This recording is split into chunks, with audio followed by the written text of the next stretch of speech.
En el principio era el Verbo, y el Verbo era con Dios, y el Verbo era Dios, y se hizo carne y habitó entre nosotros. Así comenzó Juan el apóstol su evangelio. Hasta ahora se había creído que el Verbo no podía ser otro sino Jesucristo.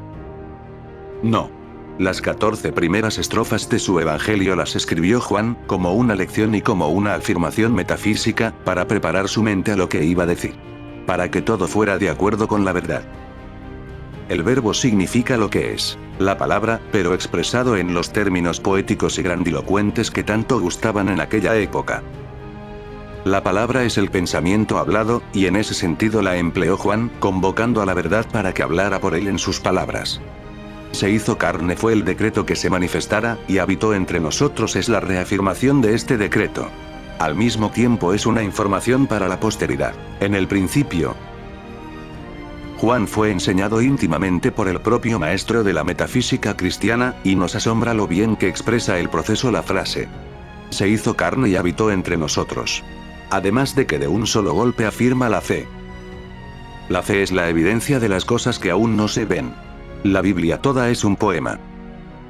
Jesús dijo, por tus palabras serás condenado, y por tus palabras serás justificado. Más claro no puede expresar la misma verdad. También dijo, no es lo que entra por su boca lo que contamina al hombre, sino lo que sale de su boca, porque lo que de la boca sale, del corazón procede. Otra diáfana manera de expresar la misma verdad. Sin embargo, nada de esto ha sido tomado en serio por las iglesias, y la gente, imperdonable en los sacerdotes, continúa hablando tonterías, sin darse cuenta que cada palabra que pronuncia, es un decreto que se manifiesta en ellos y en sus vidas. Sobre todo, aquello que siempre repite la iglesia, que la voluntad de Dios es algo desagradable y duro de aceptar. Te propongo que resuelvas un día poner atención a todo lo que digas durante ese día. Te sorprenderá la cantidad de decretos negativos que lanzarás. Vamos a recordarte algunos de los que emplea la mayoría a diario, y tú entre estos, por supuesto. Los negocios están mal, la juventud está perdida, el tráfico está imposible, no dejes ese dinero allí porque lo van a robar, yo tengo tan mala suerte que... Yo tengo muy mala memoria. Cuando no. Tenía que ser. Etcétera, etcétera.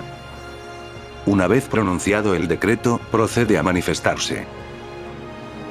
Y todo eso es mentira. A la luz de la verdad del ser, es mentira. Todo eso es dicho por costumbre sin pensarlo siquiera, porque del corazón procede. Todo fue grabado con la palabra y el sentimiento. Fue aceptado por el pensamiento. Claro está, las imágenes ya están lo que se llama metafísicamente cristalizadas en el subconsciente, por venir desde muchas vidas anteriores. Al principio tu conciencia no captará la posibilidad de reformarlo todo, pero devanando la cuerda se llega al hilo. Basta con un gramo de buena voluntad. Basta con el deseo expresado, o simplemente sentido, para comenzar o deshacer toda la cristalización.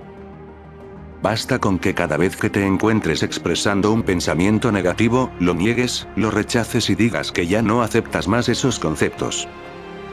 Luego ve la verdad del ser, da gracias con toda tu alma, por la sublime oportunidad que se te ha brindado, para limpiar tu subconsciente y sanar tu alma. De un solo golpe te has confesado, arrepentido y perdonado, pues la confesión y el perdón no son válidos sino frente a uno mismo. Después, si tú eres católico, puedes cumplir con los preceptos de tu iglesia si tú quieres, pero al primero a quien hay que perdonar es a uno mismo. Hay personas que no se perdonan jamás el haber fallado en algo, y por lo tanto se odian. Eso es soberbia y venganza. ¿Con qué derecho buscan el perdón de otro? Jesús dijo, el hombre de su mal caudal, saca cosas malas. De su buen caudal saca cosas buenas. Ama a tu prójimo como a ti mismo implica una autorización para amarse, en primer término, y al prójimo en segundo. Tenerse respeto y dignidad, aceptarse uno tal cual es, sin exigencias desmedidas, y comprender que fallar es humano y el perdonar es divino. Primero, pronunciar la palabra de verdad por uno mismo, para poder pronunciarla por el prójimo. La palabra es el pensamiento hablado. Luego está regida por la primera ley de la creación, que en los textos clásicos se llama el principio del mentalismo.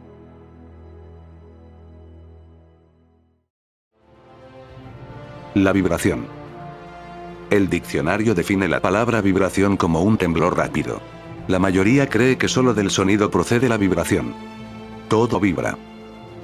La vibración es medida por su velocidad, o sea, por el número de oscilaciones que ocurren en un segundo de tiempo, y la manera de expresarlo es: esta vibración tiene una frecuencia de...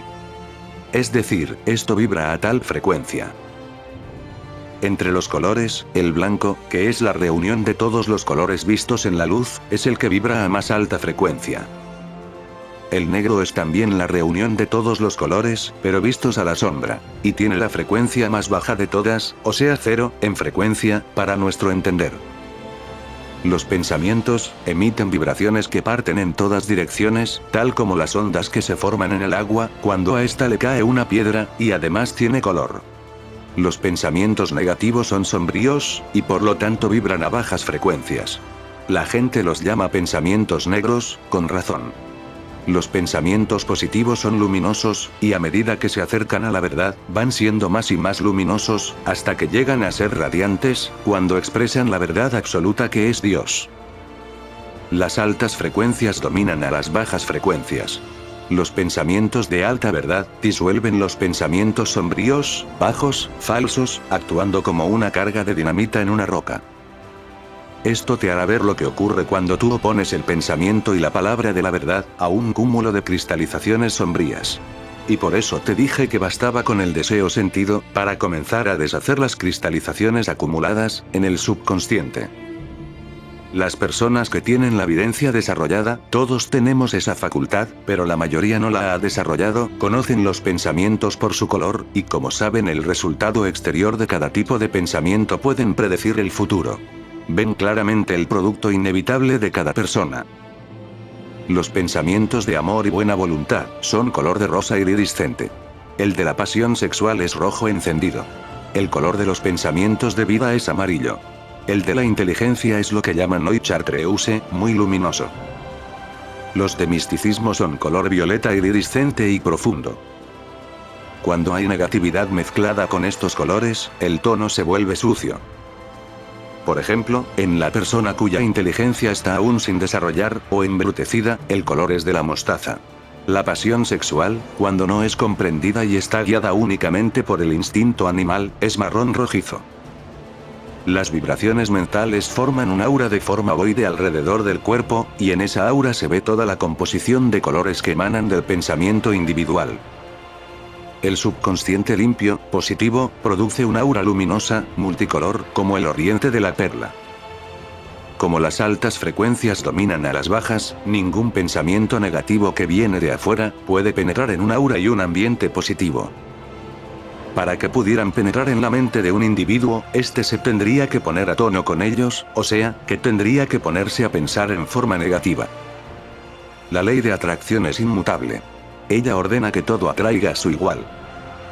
Las imágenes que están grabadas en el subconsciente, atraen irremisiblemente todo lo de su misma clase, y repelen todo lo que no sea afín a ellas.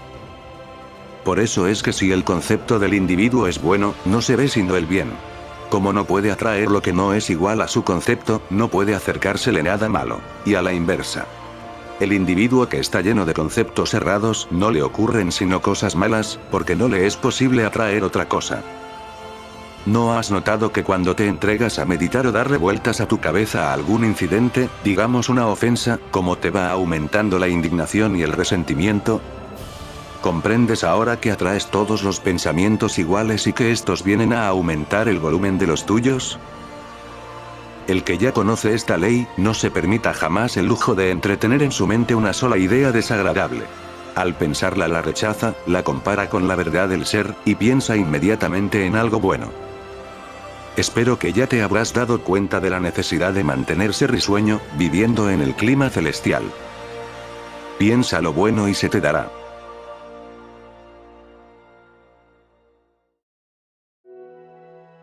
Debido a esta ley de la atracción, al salir un pensamiento de la mente, busca a sus semejantes y se junta con ellos.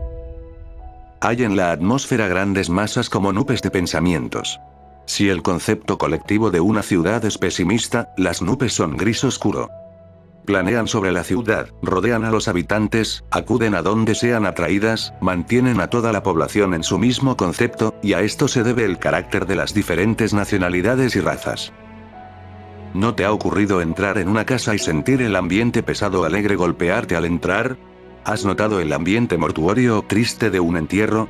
¿Has sentido el ánimo oprimido al pasearte por una casa vacía, sin comprender el porqué?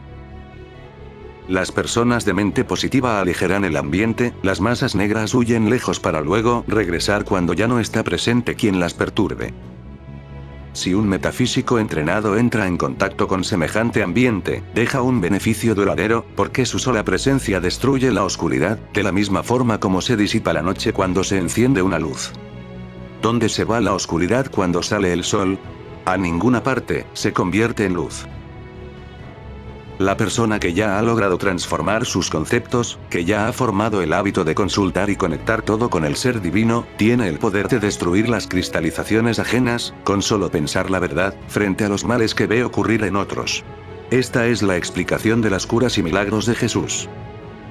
El mandamiento de amar al prójimo como a uno mismo, no significa que estamos obligados a sentir afecto. Perdona a tus enemigos. Haz el bien a aquellos que te persiguen y te odian, vuelve la otra mejilla. Todo esto significa que al mirar entrar el mal en otro, debemos pensar en su ser divino y declarar la verdad. Simple, sencillo y fácil. No hay modo más práctico de disolver el resentimiento que tengamos.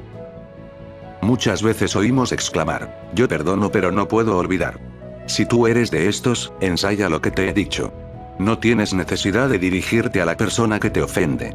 No tienes para qué mirarla. Será mucho mejor que no la mires, porque no podrías apartar el pensamiento de lo que te ha hecho.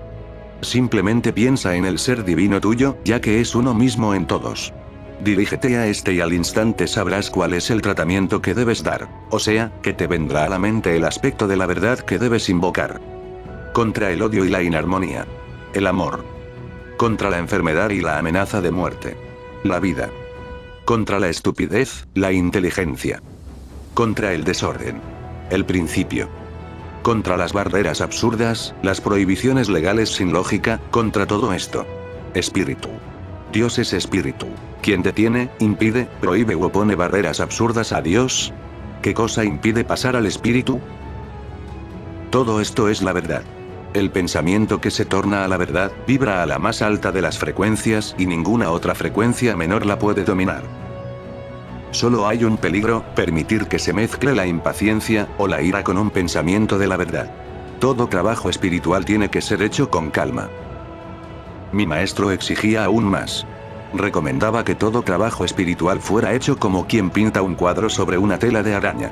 Esto se debe a que las vibraciones del pensamiento espiritual son de tan altísimas frecuencias y de un poder tan grande, que hay que manejarlas con gran delicadeza.